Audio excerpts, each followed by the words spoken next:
Welcome back to the deep dive. Today, we are really staring down what might just be the most exhausting obstacle that stands between you and, well, your actual potential. I'm talking about the fear of judgment. Right. I want you to picture this for a second because I think it sums up this modern paralysis perfectly. You're in a meeting, maybe it's a family thing, and someone asks you for a favor or to take on a project, and your mouth just says, yes, absolutely, I can do that. But inside, your entire being is just screaming, no, I am completely overwhelmed. And that voice, the one saying yes, it isn't listening to you. It's listening to that other voice. Yeah. The one that's constantly whispering, what will they think of me if I say no? Exactly. What will they think? That's the invisible bully we're talking about today. That's the core of this deep dive, that internal conflict. It's the blueprint for what we call the invisible prison that so many of us live in. So what's our mission today? Our mission is, well, it's tactical. We're not just here to analyze the problem. We want to deliver the keys. We need to understand just how widespread this is, find the roots, and then give you concrete steps. Okay. From breathing techniques you can use right now to, long-term exercises to help you set boundaries, say no without that guilt, and actually, and this is the paradox, actually strengthen your relationships by being your real self. Okay, let's start by unpacking that with some hard data. Mm. Because you're right, this isn't some niche issue. It's like a pandemic of anxiety. And I think seeing the numbers helps. It reduces the shame. It makes you realize, okay, this isn't just me. This is a shared human thing. It absolutely is. So get this. A CDC report from 2024 found that a staggering 31% of American adults suffer from this fear of judgment, 31%. at least once a week. Wow. So for nearly a third of people, it's just, Okay. it's background noise. It's constantly there, shaping their decisions. And look at how it poisons our professional lives. The sources pointed to a big study from Stanford University. Hmm.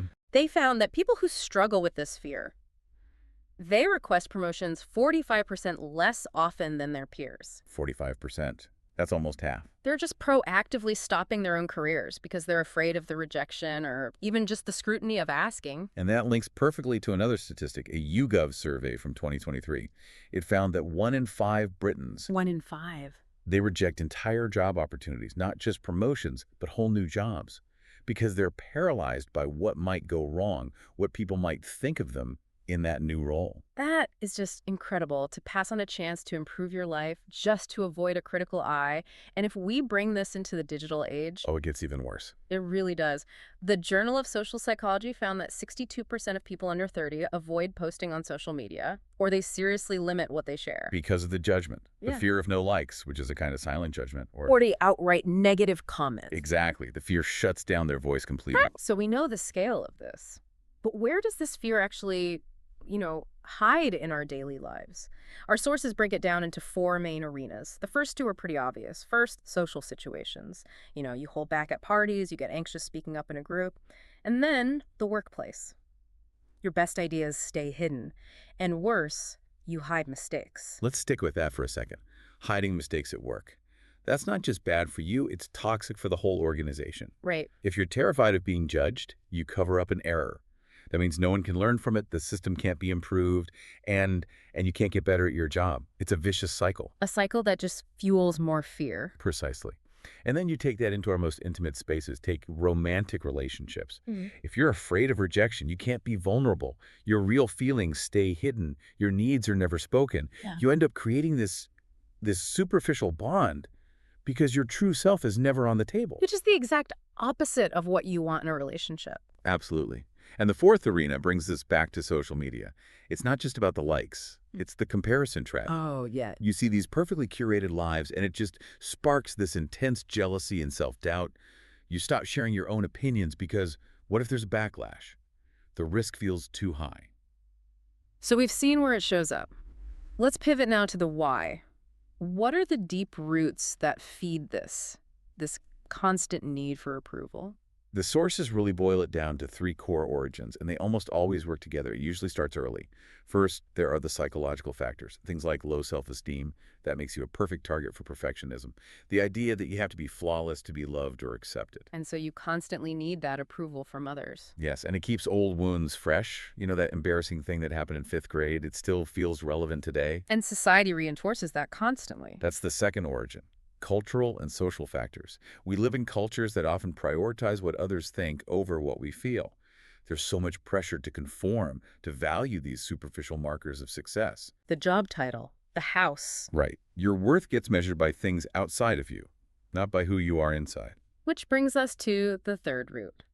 Upbringing.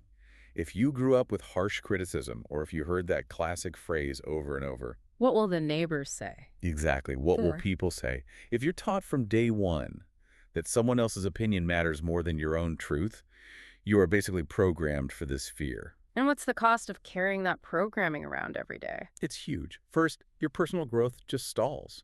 You're afraid to try new things so you can't learn. Your real talents might stay hidden forever. And you end up with this mountain of regret for the life you were too scared to live. And the toll it takes on your connections and your health. That's maybe the highest price of all. Your interpersonal relationships become superficial. You can't have real intimacy if you can't be vulnerable. So you end up feeling isolated and lonely.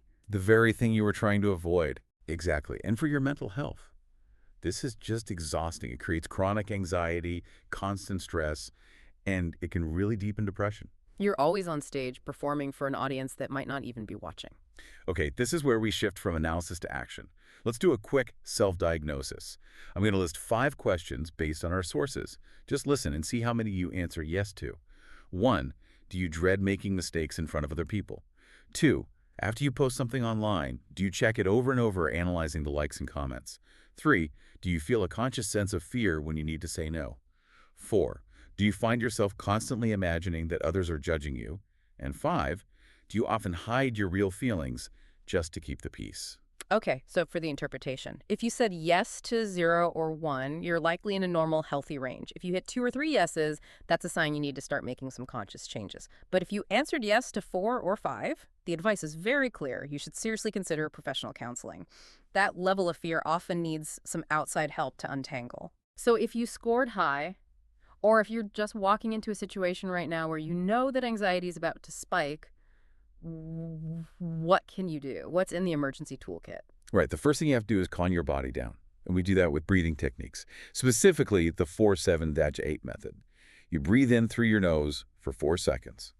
Hold that breath for 7 seconds, and then exhale completely through your mouth for 8 seconds. Why that long exhale? It's pure physiology. Yeah. That long 8-second exhale is what signals to your nervous system that you are safe. It physically slows your heart rate and interrupts that fight or flight response before it spirals. Okay, so breathing first, what's next? Mental shifts. You have to catch the negative thought in the act. When your brain says, they think I'm an idiot, you have to consciously stop it and then replace it with something more realistic, like, I'm doing my best and their opinion doesn't define me. It's about breaking the loop. That's the immediate fix. But for long-term change, we need to rewire those circuits. The sources outline 3 big strategies for that. The first one is the foundation. Change your wrong beliefs. You have to accept that not everyone is watching you. That's a myth. And you have to refuse to let other people's judgment define your worth. And a big one, you have to embrace mistakes. They aren't failures. They are just data.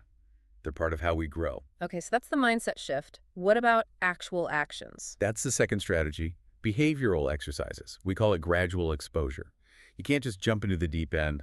Start small. Practice saying no to a low-stakes request. Then, practice sharing a small opinion with a trusted friend. You build the muscle slowly. And the third strategy? Self-awareness. You have to really know yourself. Identify your core values, what truly matters to you. Focus on your strengths. And learn to accept your flaws, not as character defects, but just as part of being human. That leads to a question I'm sure a lot of people are asking. Can you ever get rid of this fear completely? The sources are pretty clear on this. The goal isn't total elimination. That's not realistic. We're social animals. We'll always care a little bit. The goal is management and minimization, to shrink the fear down so it no longer controls your decisions. And what about balance? How do we treat others' opinions if they shouldn't define us? You treat them as information, not as gospel. You have to learn to sort the feedback. Is this constructive criticism I can use to grow? Or is it just destructive noise? Or just destructive noise, which you should discard immediately. Use opinions to check your blind spots, not to define your soul. And if someone really commits to this, what's a realistic time frame? You know, it's gradual. But most sources agree that with 3 to 6 months of consistent practice, you'll see real, tangible results. And for anyone who scored high on that diagnosis, remember that therapy is key. Medication can help in severe cases, but it's most effective when it's combined with psychotherapy. Let's make this real with a quick story. The sources highlight the journey of a woman named Sarah. Sarah started with severe social anxiety. She dreaded speaking up in meetings, even small ones. She would say yes to everything because she was terrified of disappointing her manager. So she started therapy, Yeah. and she began that process of identifying her wrong beliefs. Then came the small behavioral steps. She started by just expressing a simple preference, like where to go for lunch with friends. Then she moved on to speaking up for a minute in a work meeting. She just kept raising the stakes, bit by To bit. get a result. She didn't just learn to cope, she actually flourished. She went from being an anxious participant to actively seeking out speaking roles. She now gives keynote speeches at seminars in her field. Wow. She's a role model. It shows that this change is absolutely possible. What a powerful example. And if we can leave you with one final thought, it's that metaphor we began with. Fear of judgment builds an invisible prison. But the key is in your own hands, always has been. Practice courage. Anchor yourself to your values. And remember this piece of wisdom. Your worth is never measured by others' judgment, but by your honesty with yourself. That honesty is where freedom begins. So here's our final challenge for you. Identify one situation, just one today, where you are afraid to draw a boundary or say no. And then just practice the words. Figure out exactly how you will say a clear, respectful, but firm no. That is your first step. It really is. Because living by fear means you're only living half a life. The free, authentic half is waiting for you. Freedom starts the moment you decide your life will be measured by your own standards, not by anyone else's. Take that first step. We'll see you next time on The Deep Dive.